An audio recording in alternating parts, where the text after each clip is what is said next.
capítulo 7 do livro de Gênesis, por favor. Eu vou ler somente a primeira parte do versículo aqui, que diz assim, ó. A Bíblia, essa aqui é uma Bíblia hebraica, irmãos, e a tradução diz assim, ó.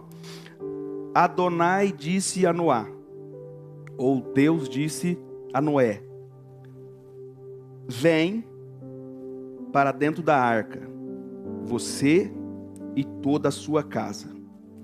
Então assim, Adonai disse a Noé, ou a Noé: vem para dentro da arca, você e toda a sua casa. Ou seja, não vai ficar ninguém da família de fora. Amém? Não, você não recebeu. Não vai ficar ninguém da família de fora. É você e toda a sua casa. Amados, quando você conversa com uma criança hoje, 4, 5 anos, e perguntar sobre Noé, ele vai falar que é o que construiu a arca. Então Noé, ele é conhecido por ter construído um projeto que Deus entregou nas mãos dele. Não é um projeto pequeno, é um projeto muito grande que demorou mais de 100 anos para ser construído. Porque tudo que é grande leva tempo.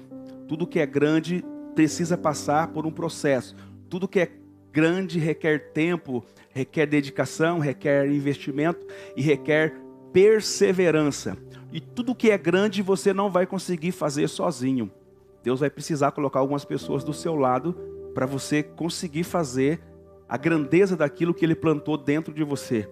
Então Deus planta uma visão dentro de Noé e a maioria não quis ajudar, achou que ele era louco, achou que ele era doido, porque sempre o que Deus vai fazer na minha vida e na sua vida vai parecer loucura, porque foge da dimensão do natural. Nossa mentalidade não consegue alcançar tudo aquilo que Deus vai fazer através da minha e através da sua vida. Mas a família de Noé acreditou, os filhos acreditaram e juntos construíram esse grande projeto. Eu quero declarar nessa manhã, em nome de Jesus, que Deus vai colocar pessoas fiéis do seu lado para te ajudar a construir tudo aquilo que Ele tem plantado no teu coração. Talvez você está preocupado e dizendo: meu Deus, como que eu vou fazer tudo isso sozinho? Não, você não vai fazer isso sozinho. Deus vai conectar pessoas específicas para acreditar naquilo que Ele plantou no teu coração. As pessoas vão chegar e vão dizer: eu estou contigo, eu acredito no seu sonho, eu acredito no seu projeto, eu vou e vou mais além. Talvez você está dizendo assim: pastor, mas eu não tenho recursos financeiros. Deus vai levantar pessoas que vão investir no seu projeto financeiramente. Pessoas que vão chegar em você e vão dizer: eu vou patrocinar. Não, irmão, você está muito quieto hoje. Então eu vou pegar para mim essa palavra, irmãos. Meu Deus do céu. Eu estou dizendo que Deus vai levantar alguém para patrocinar um sonho seu, um projeto seu. É por isso que alguém diz assim: ai, não fica contando sonho para todo mundo, não. Conta sim, irmãos. Conta sim. Ai, pastor, mas vão roubar. Irmão, ninguém pode roubar aquilo que está dentro de você. Deus plantou dentro de você, e aqui as pessoas só podem roubar aquilo que está fora. Aquilo que está dentro ninguém pode roubar. Ninguém pode tirar aquilo que Deus colocou dentro de você. Se você não contar, como que as pessoas vão saber? Então você tem que contar: olha, eu tenho um sonho de fazer uma viagem, eu tenho um sonho de ter essa casa, eu tenho um sonho de ter esse carro, eu tenho um sonho de escrever um livro, mas eu não tenho dinheiro. Aí você vai contando, uma hora você vai achar alguém que vai dizer assim: rapaz, Deus está me incomodando, estou perdendo o sono por causa de você. Eu vou ter que investir nesse projeto seu. Eu vou ter que investir nesse sonho seu.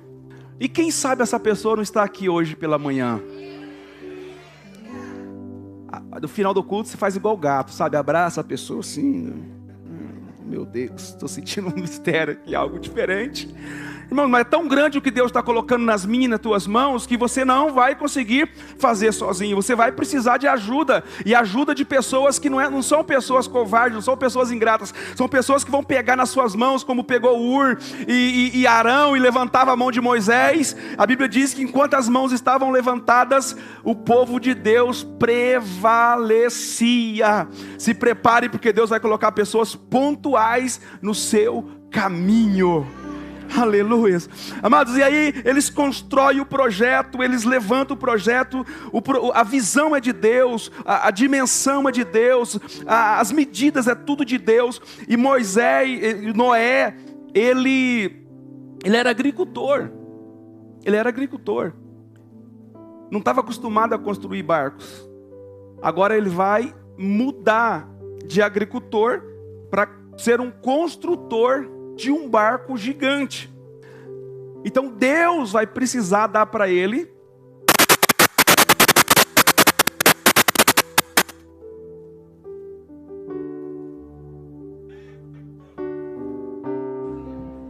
se fosse no Rio de Janeiro, já estava debaixo desse rio.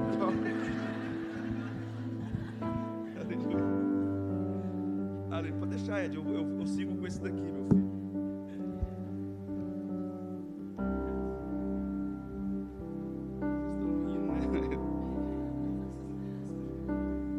Aleluia. Onde que eu estava mesmo? O projeto, quase 100 anos para ficar pronto, mas ele fica pronto, ou seja, o projeto foi até o final. O projeto não parou no meio do caminho. Você também não vai parar. Tem algumas pessoas aqui que começaram a faculdade e pararam. Algumas pessoas aqui que começaram a escrever um livro e pararam. Algumas pessoas que começaram um projeto, mas no meio do caminho, no meio das dificuldades, tentaram abortar o projeto. Deus está dizendo para você, tira esse projeto da gaveta. Você não é daqueles que param no meio do caminho. Você vai até o final. Deus não disse que seria fácil, Ele disse que valeria a pena. O projeto de Noé não era para abençoar só ele, era para abençoar toda uma geração.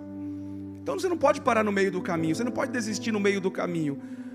Deus vai criar situações necessárias, os caminhos necessários para que você vá até o final com esse projeto. É um projeto que demandou muito tempo, demandou muitos anos. E eu acho tão interessante, irmãos, que alguns pastores, pregadores, cantores, eles, ao tentar construir o que Deus plantou no coração deles, eles perderam a família. Você deve conhecer algum pastor, algum pregador que viajou, que salvou muitas vidas, mas perdeu a casa, perdeu a família. Noé construiu quase 100 anos o que Deus tinha pedido para ele e não perdeu a família. Porque não adianta você ganhar o mundo inteiro e perder a sua própria casa, perder a sua própria família. Então nós precisamos ter equilíbrio no ministério. Não, eu vou construir o sonho que Deus plantou no meu coração, mas vou continuar cuidando da minha casa, vou continuar cuidando da minha família, porque eles também fazem parte desse sonho, eles também fazem parte desse projeto. E quando a arca ficar pronta, eles vão entrar junto comigo dentro dessa arca. E o projeto fica pronto, e a promessa de Deus, existe um porquê desse projeto, né? Tudo que Deus vai pedir para você tem um porquê. Às vezes você não entende, mas faça, mesmo parecendo loucura, faça, tá bom? O projeto fica pronto e a promessa é de que choveria, que haveria um dilúvio que destruiria toda a terra, que acabaria com a terra. E é claro que as pessoas duvidaram, porque não chovia naquela época, né? Esse velho deve estar louco, esse velho deve estar gagá. Zombaram de Noé até o dia que começou a cair as primeiras gotas na área, assim, ó. Mas não é que o velho tinha razão. Mas não é que o velho estava certo. Será que vai chover? Começaram a olhar para o céu, os céus começaram a se fechar. Noé está fora da arca. E aí Deus faz um convite para ele: vem para dentro da arca, você e a sua família, você e a sua casa, você e a sua descendência. Irmãos, nós precisamos tomar cuidado com o texto, porque o dilúvio, a chuva que não veio só de cima, que veio de baixo também, as fontes de baixo se romperam, é muita água. Vocês viram agora no Pernambuco, alguns dias de chuvas, o que aconteceu? Imagina no dia do dilúvio, irmãos, é muita água, que não veio só de cima, mas veio de baixo também, que brotou, e essa chuva durou 40 dias, parou a chuva, mas a água precisava agora baixar, precisava secar. Depois que a água secasse, tinha um barro. Então, esse processo de secagem vai demorar aproximadamente 1 ano. Vai demorar mais de 1 ano. E Noé precisa ficar dentro da arca com a sua família, porque do lado de fora havia morte. Não tinha como sair. Então, Noé não ficou 40 dias dentro da arca e desceu. Noé ficou mais de 1 ano dentro da arca. Agora, irmãos, ficar dentro daquela arca durante 1 ano. A gente às vezes passa assim, lê, não medita, não busca uma compreensão melhor do texto. Você já imaginou o tanto de animais que tinha dentro daquela arca? Eles tinham que alimentar esses animais diariamente, sim ou não? Onde que esses animais faziam as suas necessidades fisiológicas? Aonde? Dá para imaginar? Irmãos, nós temos a Belinha, que já tira a Silvana do sério, uma cachorrinha que dorme com a porta fechada, ela às vezes urina ou defeca dentro de casa, já cria um odor. Isso de 1 noite, imagina 1 ano! Aí você deve falar, pastor, mas esquilos, né? E os elefantes? Girafas, vai aí, os rinocerontes, fala aí os animais, as vacas, hipopótamo. Irmãos, imagina só o odor que tinha dentro dessa arca. Será que eles nunca discutiram dentro da arca? Será, Léo? Os irmãos, o pai, as noras. 1 ano dentro dessa arca, irmãos, não foi fácil. Mas a Bíblia diz que eles sobreviveram a 1 ano dentro dessa arca. Irmãos, a dinâmica que eles tiveram, a estrutura dentro da arca tinha que ser algo muito bem arquitetado para alimentar os animais. Cada um grita de um jeito, cada um berra de um jeito. Imagina só, cada um de madrugada, né? Os pássaros. Irmãos, quem olha assim parece que foi algo simples, mas não foi. Permanecer dentro daquela arca foi um milagre. Fora a água que batia, a água que vinha de cima, a água que vinha por baixo. Só que eu quero liberar algo sobre a tua vida, porque nós estamos vivendo um tempo de crise, mas as circunstâncias da vida, por mais difíceis que ela seja, ela pode nos matar, ela pode nos afundar, ou ela pode nos promover. O mesmo dilúvio que afundou e matou algumas pessoas, era o mesmo dilúvio que elevava a arca. Quanto mais chovia, mais as pessoas se afundavam. Quanto mais chovia, mais a arca subia. Então, uns estavam descendo e outros estavam... Os desobedientes estavam se afundando. Os obedientes estavam... Então o problema não estava nas circunstâncias, o problema não estava no dilúvio, estava na obediência. Porque os obedientes estão guardados, mas os desobedientes ficam expostos. Então a pandemia, ela pode te promover, se você estiver debaixo de obediência, mas ela também pode te afundar, se você estiver debaixo de uma desobediência. A circunstância é a mesma. Então, enquanto alguns estão desesperados porque estão afundando, estão afogando, outros que são obedientes estão louvando o nome do Senhor, estão glorificando o nome de Deus, estão dizendo: Deus tem me sustentado, Deus tem me guardado, Deus está usando a pandemia. Eu não posso dizer que foi Deus que criou essa pandemia, que foi Deus que enviou essa pandemia, mas eu posso dizer com toda certeza que Ele está usando essa pandemia para promover algumas pessoas, para expor algumas pessoas e promover outras. O gigante Golias expôs Saul e todo o exército, que eles estavam sem aliança, sem a presença de Deus, era um bando de covardes. O mesmo gigante que expôs a covardia e a falta de aliança de um exército inteiro, promoveu um menino obediente. Aí eu fui parar para pensar, conversar com o Espírito Santo, porque, irmãos, humanamente falando, não dá para viver em uma arca um ano com tudo o que se passava lá dentro. Sem ver a luz do sol, havia só uma janelinha pequenininha. E aí eu entendi ao ler o texto no hebraico, que Deus, só tem uma explicação aqui, porque Deus diz assim, olha, vem para dentro da arca. Só pode dizer vem quem está.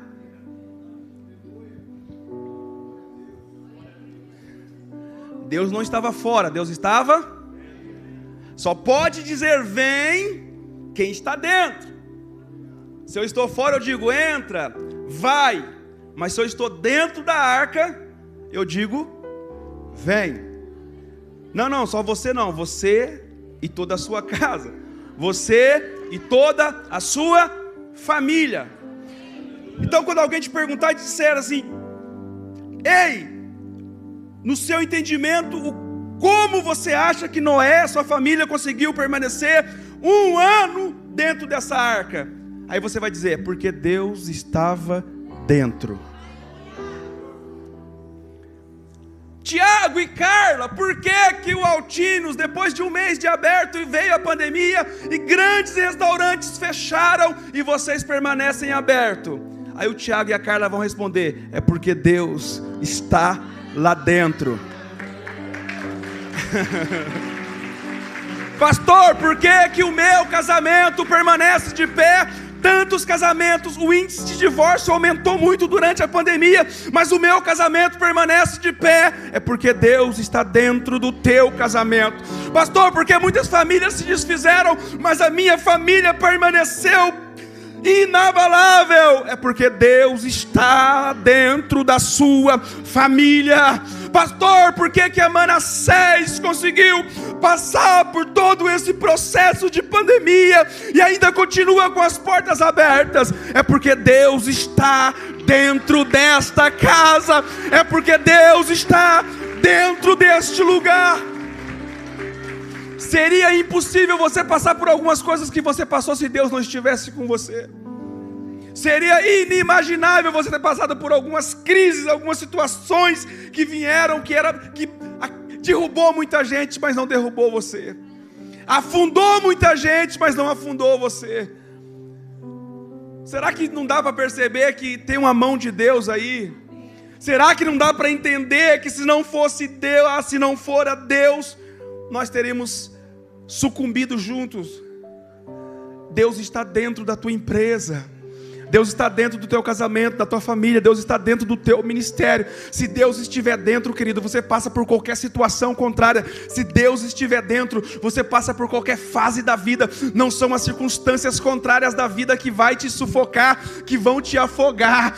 A diferença é uma coisa é você passar uma crise sem Deus, outra coisa é você passar uma crise com Deus.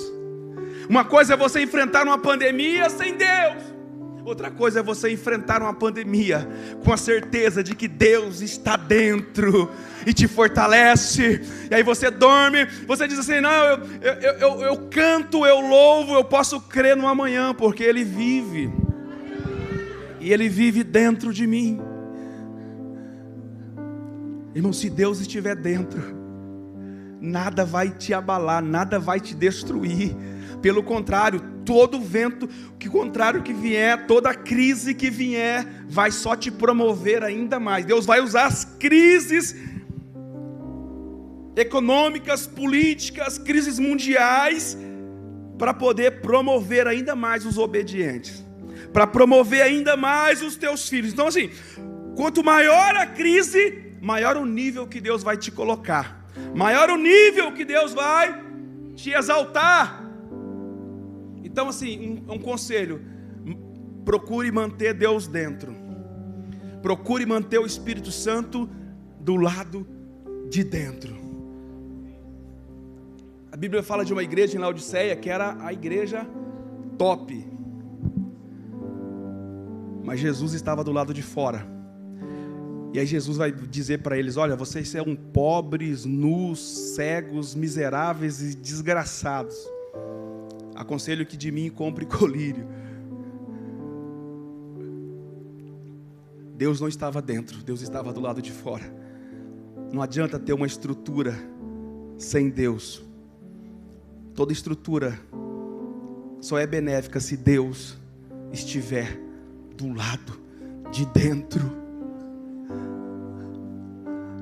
O tempo passa, a arca repousa no topo do monte Ararat.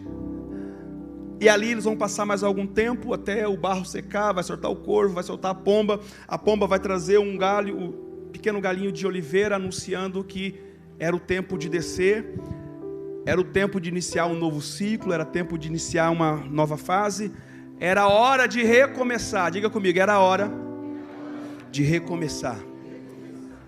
Eles descem da arca, abandonam aquele projeto, porque aquele projeto só serviu para a época do dilúvio, né? Não vão morar dentro da arca, eles vão descer, e Noé e a sua família vão recomeçar. Agora ele vai voltar a fazer o que fazia, ele vai voltar à agricultura, e a primeira coisa que ele planta é uva. Então ele vai, diga comigo de novo, ele vai recomer. Irmãos, é chegado um novo ciclo na minha vida, na sua vida, é chegado um novo tempo na minha e na tua vida.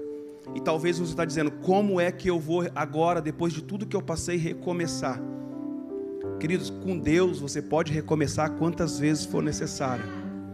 Com Deus você consegue dar a volta por cima de qualquer crise, de qualquer situação. Por mais difícil que tenha sido o dilúvio que passou pela minha e pela tua vida, sempre é hora de recomeçar. Se Deus estava... Por que Noé conseguiu, pastor? Depois de toda essa crise do dilúvio, recomeçar, repovoar a terra, replantar a terra, conseguiu recomeçar novamente, porque Deus estava com ele. Algumas pessoas aqui passaram por algumas situações desesperadoras, e talvez você entrou aqui hoje perguntando, dizendo, Deus, e agora? O que eu vou fazer? Deus, e agora? Como que eu vou recomeçar? Né, Lu? Né, Fábio? Lugar estranho, lugar distante, dá medo. O novo traz medo, o novo traz insegurança, o novo traz incertezas. Mas se Deus viajar com vocês para os Estados Unidos, vocês vão recomeçar e serão uma porta para outras pessoas daqui da Manassés que quiserem ir para lá também. Então assim, vocês podem levar tudo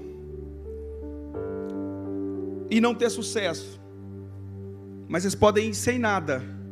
Se Deus for com vocês, já está tudo preparado lá.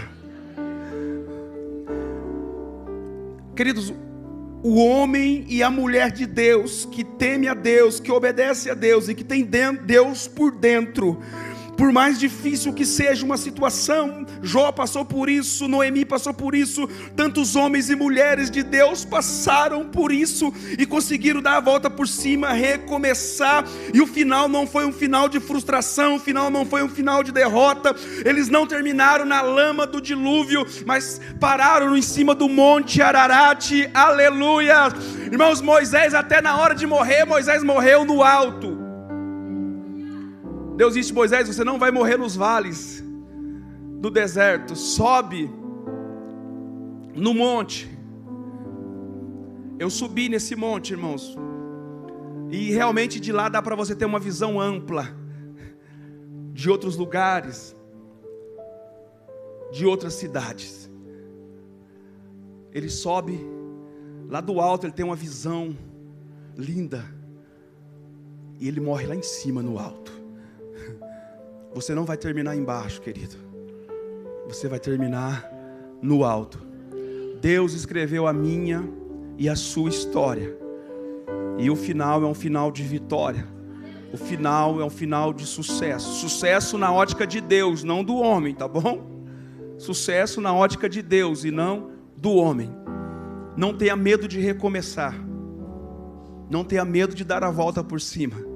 Deus vai prover tudo o que é necessário para você dar a volta por cima. Para nós como igreja não tem sido fácil recomeçar. Eu lembro que quando fechou a igreja a primeira vez, nós recomeçamos. E teve um domingo, pastor Daniel, que tinha 216 pessoas aqui. Ficaram pessoas em pé.